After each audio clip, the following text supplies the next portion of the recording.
Welcome in. Today I am really excited about my guest, Ian Nathan, who has just come out with Clint Eastwood, let's just put it that way. Iconic filmmaker and his work. It's a comprehensive book about all his history, before, during, everything having to do with the iconic actor. Welcome, Ian. I am so happy that you took the time to speak with us today. No, a pleasure, and it's a favorite subject of mine, obviously, because I've written a whole book about it. Yes. Well, what propelled you to write this book in the first place?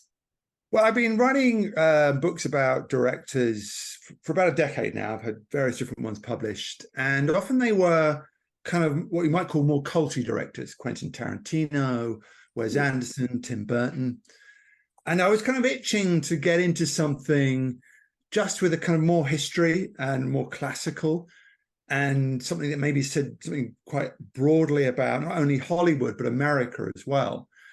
And the director that came to mind straight away was Clint Eastwood. And I was a fan, of him, certainly as a director and as an actor.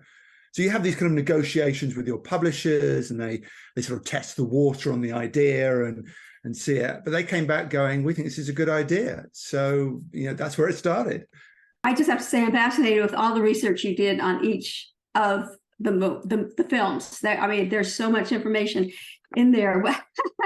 One thing that really I still cannot get over, Frank Sinatra was originally scheduled to play Dirty Harry, but he had an injury when he was making The Manchurian Candidate. I cannot imagine Frank Sinatra as Dirty Harry. No, I think it was a very different version of the original book and the character. I don't think, if you picture him in kind of the Clint Eastwood mold, it doesn't fit at all, does it? You're like, how would that work? So I think they changed, the scripts changed a lot between the Sinatra version and the Eastwood version. But yeah, it's interesting. Sinatra was a big star in movie terms. He was iconic, certainly in sort of late 60s when that project floated around. He was thought of almost in Clint Eastwood terms. He was the box office guy. He was looking into playing more serious roles.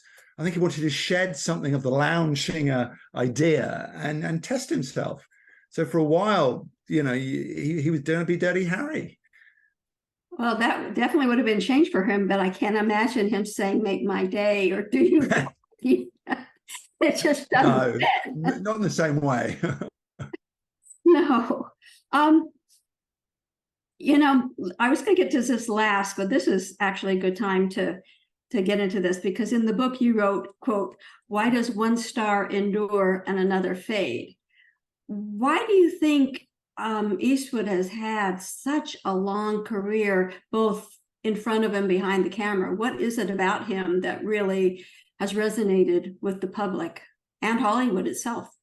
Yeah, I think there are several answers to this question. In fact, it's one of the main sort of backbones of the book. One is, as a star, he became iconic in the 1970s.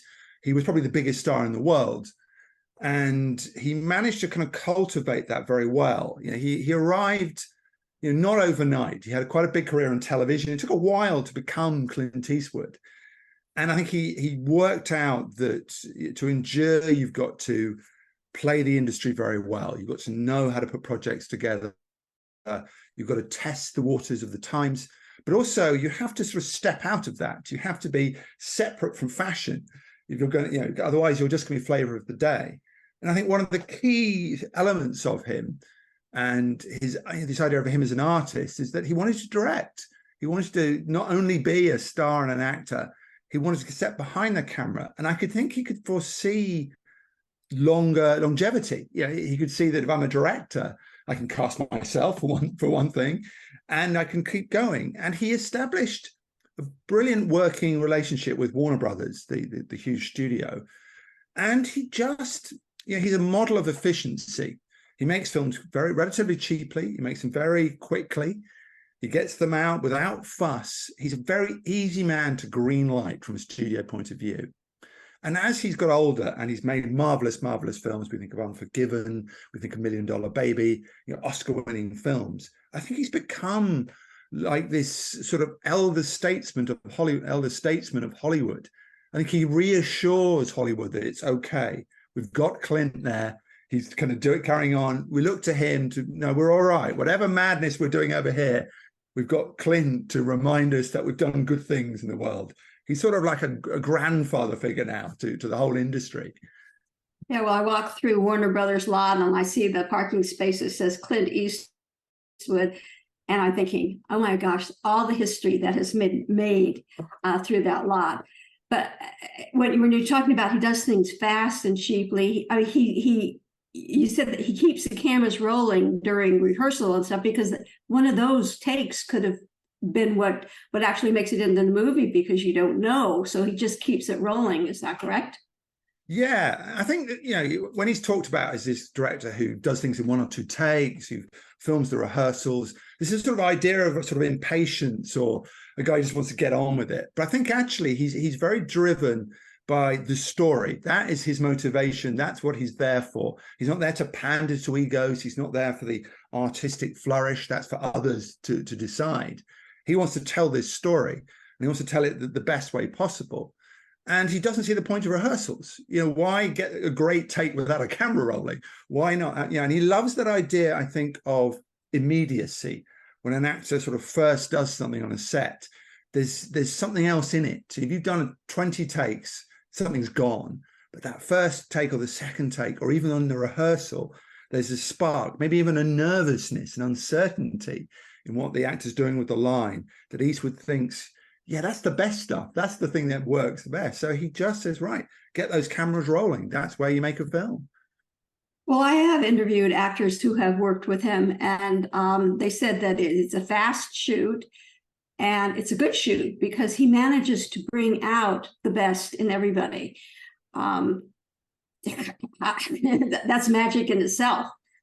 But, you know, another thing that has struck me about him is he doesn't, to me, he doesn't seem to have a big Hollywood ego, because I've been at parties with him. He has not been surrounded by a bunch of guards or anything. He just walks around as a normal person. And you say he's driven up to sets by himself. He doesn't need an entourage to accompany him. He's just a regular guy. And when I have been in situations with him, that's all I found. He's just a regular guy. He's very tall. I mean, he just I'd always have to look up to him, but he just is a regular person, a regular guy, no ego. And to me, that's amazing, to having had this longevity within the business. I think you have to go right back to his childhood, and he grew up in the Depression, and his family were relatively poor. It wasn't sort of Steinbeck kind of situation, but they had to drive around for his father to find work. His father always kind of impressed upon him, you do the work, you are proud to do the work, whatever it is, you earn the money. That's the important thing. And I think he got imbued with an idea of America that's not the pandered world of Hollywood, but it is powerful, and it's part of his work and his vision as a director. But also, I think it's a tribute to his own background, that he has this kind of pragmatism almost, that he doesn't want the silliness of Hollywood. He doesn't, fame, I think he's very suspicious of.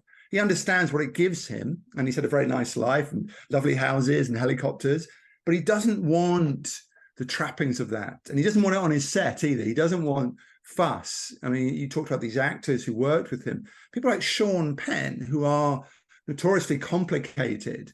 They just said working with him was like an honor. It to be directed by Clint, as he was in Mystic River.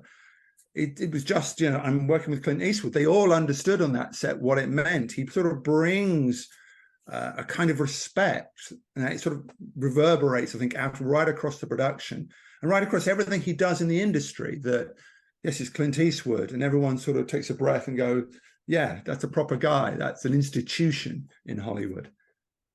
Do you think, I know this is just your summation, but do you think that a lot of the movies he's chosen, he has done so because they have a specific message within them, like $1 Million Baby and Gran Torino. They all have something specific they are zeroing in on. And to me, instead of just I'm not say regular movie, but he really has messages that he wants to put across. And has that been one of the reasons that he chooses the projects he does? Yeah, absolutely. It's very interesting. One of the ideas of the book is trying to work out if there was a pattern, something that kind of locked his films together, that you could see a subject that he returned to as part of him. We're talking 45 films, so it's a lot of films. There's a lot of variety in that. But absolutely, there is a sense of what he wants to look at and what he wants to portray. He says he chooses films by instinct, that he just reacts to a script or reacts to a book or reacts to a story. And he just, that's the one. And he doesn't second guess himself. But if you cast an eye across the films, the recurring idea is very much the story is America. And it's America, through the eras, through the ages. Obviously, he's synonymous with the Western, but the Western in a very particular way. It's about how America was forged. Films like The Outlaw Josie Wales, High Plains Drifter, and of course Unforgiven, are about how America sort of clutched civilization from the frontier and not necessarily by sort of moral means, by any means possible. And that idea of interpreting America is right there through to Million Dollar Baby, Mystic River. He hops between genres. He does Westerns, he does thrillers, does noir, he does romances, Bridges of Madison County. He does a huge amount of different things, but he constantly comes back to this idea of, what is America? What is the American man in that context? What is the American woman in that context? He's very strong female characters. And I think there's a little bit, he would never admit it because he's not this kind of guy, of self-exploration that comes with that there's a bit of autobiography in Bronco Billy, in Unforgiven, in Honky Tonk Man, even in Bird, which he directs but doesn't star in, about the great jazz saxophonist. I think it's slightly a self-portrait as well as a great, a biopic. And you brought up Bird and the jazz. He's really a musician in himself, and he's composed several songs for his films. Where would you put music as far as acting, directing, music? What do you think is his first love? Well, the first love is absolutely music. I think he wanted to be a jazz pianist, when in his teens, and he used to play at bars around the sort of Oakland, San Francisco area. But he's sort of like the Salieri figure. He was good enough to know he wasn't good enough, and he knew he'd never be great. And he's, again, he's a pragmatic guy. He's a realist. So he thought, I'm going to love jazz. I'm going to love music, but I'm going to find another pursuit for my art because I can't achieve what I want to achieve with this one. But having said that, he keeps returning to music as a theme in his films. He writes scores, he writes songs. And I think if you look at his directing, if you look at that fluid way he makes films on a set, it's kind of like a jazz musician. He lets the story go. He does odd things with timings. He's quite loose with how he handles plot. He doesn't need everything strictly laid out. And I think that is a musician at work. There's a kind of musicality to the flow of his films and his interest within films. So he would probably say all those things are all part of the same body, the same person. But I think music is the great love in his life. Well, and I was surprised during the research how many music scores that he's added to in his films. I mean, he's all hands on. He acts, he directs, and he does the scoring. So he's the complete package. Unlike so many people, actors, whatever that we have today, he is the complete package. I think, isn't he one of he started out as Rowdy Yates. Well, he did a little bit of other parts prior to this, but he made his mark in the TV series Rawhide. It started in 59 to 65. He's one of the first actors that I can think of that made a huge jump from the small screen to the big screen. What? Can you tell us what's Yeah, he just managed just to seamlessly move on. What's fascinating about his story, certainly sort of you think of sort of Hollywood post-war 1950s to today, is Clint Eastwood almost gives you the history of Hollywood and the changing times in Hollywood. And when he began, it was the very end of the studio era. So it was he met Jack Warner, he met some of the last moguls, and he was signed on to Universal as a contract player at one point as a very young man. But the studios were changing, and television in the 1950s became huge. It became the thing everyone wanted to do in America. And again, wise to know the times, wise to know what works for your career. And he's got all these skills. He got a job on this television show, this Western television show. And I think it was, he looks back and says, well, he wouldn't be who he was without that. While it's kind of a bit goofy if you watch it now, he learned so much. He learned a lot about directing on Rawhide, about how you get the shots, how you keep going, because it's television. It's none of this kind of pondering around that they did on movies. Television, you just worked. That had a big effect on him as a director. And of course, it set him up in terms of the genre, the Western, the kind of links with it. And it taught him to act. It was his great acting and film school all in one. But I think he got, by the end of it, by 1964, he's itching for the movies. He's itching to escape the hold of Rowdy Yates and be more than that. So it was a great schooling, but I think he wanted to get away from it once he did start sort of acting and directing films. And he never stopped. I mean, we did TV to film, acting, directing, music, but he also was a mayor. What propelled him to run and become mayor of Carmel? Well, it's a funny little sort of sidebar in his kind of great career. And he's always, you said you've met Clint Eastwood, and you've seen any interview with him. He's very laid back. He's just kind of like, I get on with it. I do what I do. So you would never think of him as the politician type. Yeah, he's political and he's clever about how he works with the studios and how he works with what he does as a filmmaker. But he's not front and center. He's not that kind of guy. Yet there was his problem in Carmel, where he's obviously lived nearly his whole life. He loves Carmel. And it was about building regulations. It was the most mundane thing about how local businesses wanted to expand. Because Carmel is a beauty spot, the council were very sort of truculent about allowing you to kind of literally build extensions and shop fronts. It was as simple as that. And they all got together with Clint to say, we've got to do something about this. And I think he just got rather sort of pushed into like running for mayor, because the mayor was, the job was coming up. They said, you run for it, Clint, and you can sort of bring some rationality to Carmel. And that's the reason he did it. He just said, I needed to sort out something locally. I think he wanted to do things with restaurants he owned. He had an investment in the area. But what was fantastic is that he just, said, right, okay. And of course, superstar Clint Eastwood is running for mayor. Everybody descends on the town, the media. We all remember it was a sensation at the time. And he's just like, I'm just doing this as a little thing I'm going to sort out. But of course, it's now forever Clint, the mayor of Carmel. And I don't believe he had any visions of going on further with politics, but he did a good job in Carmel. The people there absolutely loved him as mayor. Oh, yeah. He was very popular. I mean, he got these things sorted. He was very, he was always, he loves Carmel, and he was always, that's where his heart was. I mean, when he did military training as a young man, and he was in a fort quite near Carmel. He used to look over and see the wonderful Carmel seafront and go, I'm going to live there one day. So he sort of lived his dream, and Carmel was that.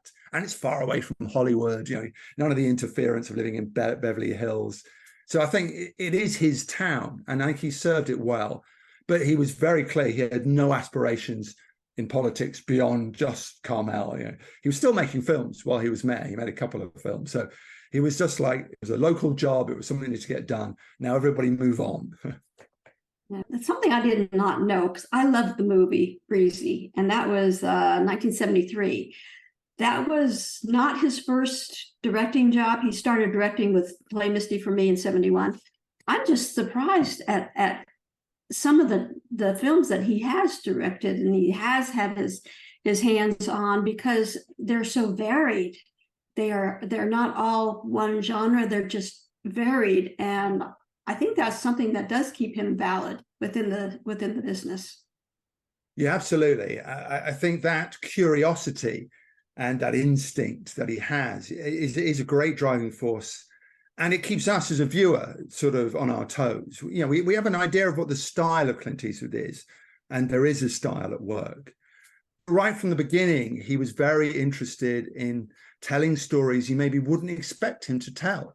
You know, Breezy came about because he loved the script and had a chance to work with William Holden. And, you know, he was a huge fan of William Holden.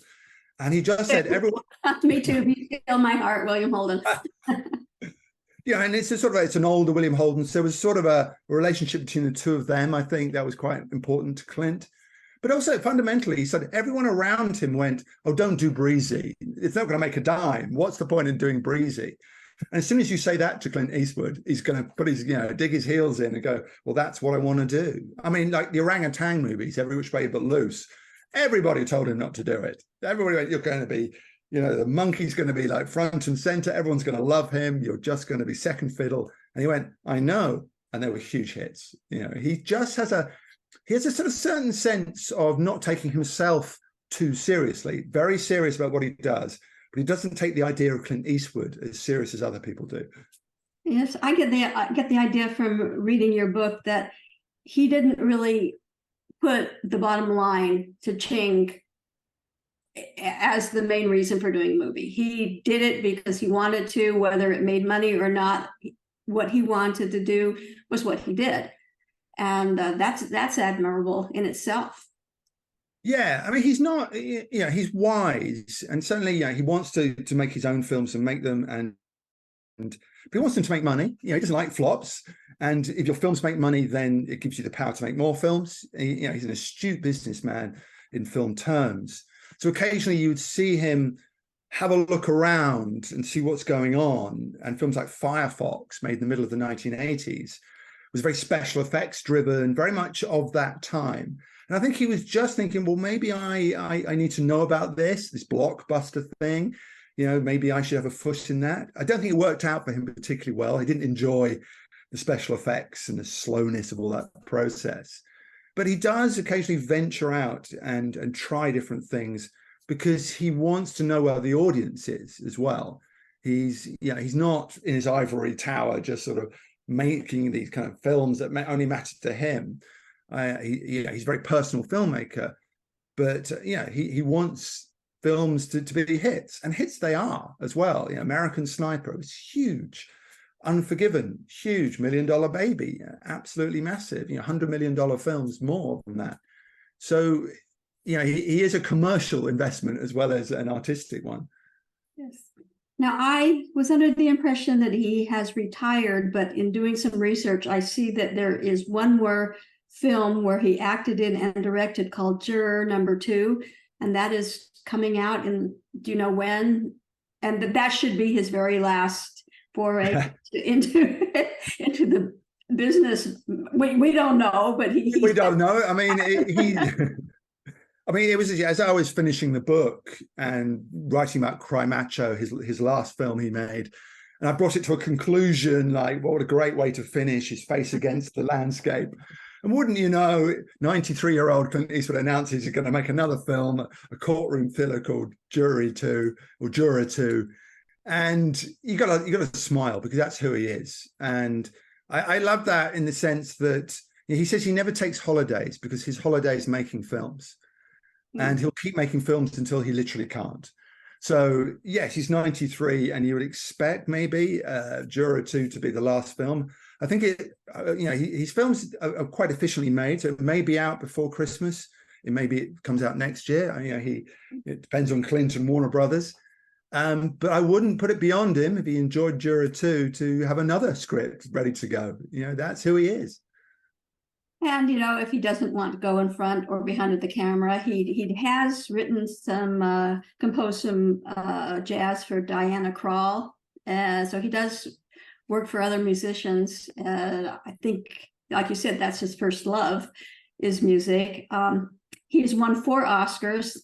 I can't believe it's been only 4. It's been nominated a zillion times, but only 4 wins, which I don't think that actually shows his progress in Hollywood, but Hollywood is Hollywood.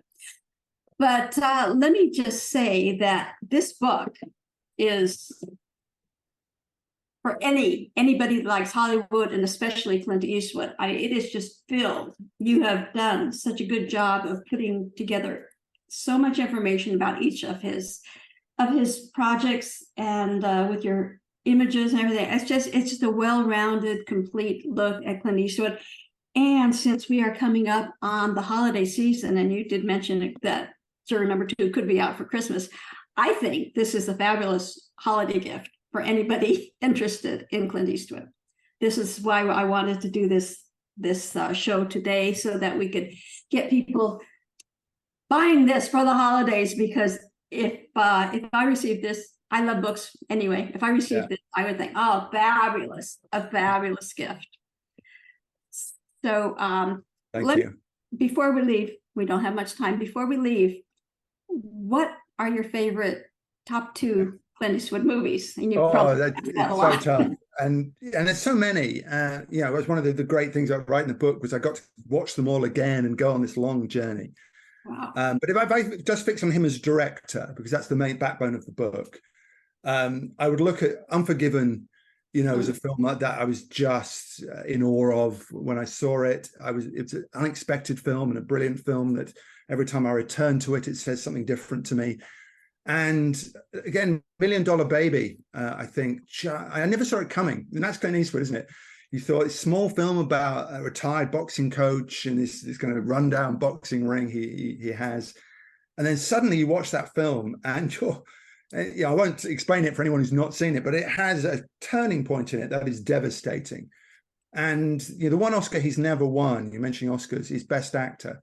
And I think you watch $1 Million Baby and go, he should have won Best Actor. He's so good in that film. Yes. And it's so moving what he does in it. And it says so much about him as an icon and a figure that you think, well, he's never credited enough for his acting. And just watch $1 Million Baby and you'll see what he can do. And it does have a good message in there as well for those of us who believe in that kind of thing, which I'm sure a lot of people do, with the aging population and the way things are going with the medical field. My last question to you would be, as far as Clint himself, have you ever met him, first of all? I have met him. I interviewed him.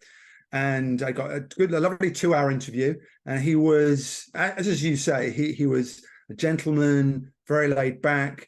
He's very humble. And sometimes as an interviewer, you don't want him to be quite so humble. You kind of want to go, no, but these films are classics. You made these kind of things. You say, it's just a movie. You just want to go, come on. And he doesn't go with the sort of psychological readings of his films. He lets you do that, but he resists that himself. But it's Clint Eastwood. It's a wonderful to be in his presence, to understand, just to enjoy his company was just a fabulous thing. He's a down-to-earth guy. I mean, every time I've been, he's just there. He's just Clint. He's not Clint Eastwood. He's just Clint. So what was my last question to you? I forgot. Oh yes. He ages well on screen. A lot of actors don't want to take the aging parts and portray their actual ages on screen. He does that, and I give him credit for that.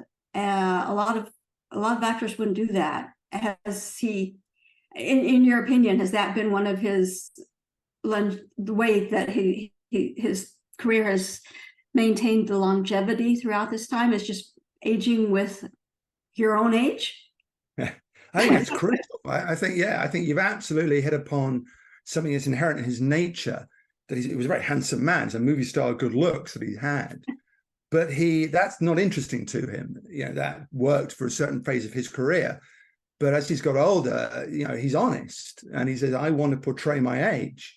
And, sort of Unforgiven onwards, you can see him letting it, become real. The thing is, he still has that incredible face, the face that's kind of a landscape in itself that you can just watch and know so much. I mean, he's famous for saying very little but communicating a lot through his facial kind of expressions. I love space cowboys. I mean, he's a senior astronaut. Come on, that was a great film, bringing together an amazing cast. Yeah. And it's a film about aging, isn't it? It's about these 4 actors who have gone on in their lives, but it's the celebration of that. And he keeps doing that. He returns to age as a subject. $1 Million Baby is about aging and getting older. Gran Torino, even, The Mule, which he made a few years ago. He's approaching 90 in that film. And it's very much about age, but in a wry, kind of funny, accessible way where he's still a movie star. That doesn't go away. He's still a movie star. Well, unfortunately, time has passed too quickly because we could go on. And like I said, he's just Clint. When I've seen him, obviously I get a stiff neck because he's so high. He's very tall, but he's just a regular guy. And I admire that, having been around a lot of Hollywood celebrities that want to be celebrities. He doesn't. He just wants to be himself. And again, for people interested, this is from Ian Nathan, Clint Eastwood, the iconic filmmaker, and his work. And thank you for all your research. This must have taken you so long to do, but it was well worth it. Thank you. It was a pleasure. Okay. Again, I appreciate you taking the time. And for the viewers, I will see you next time. Bye-bye.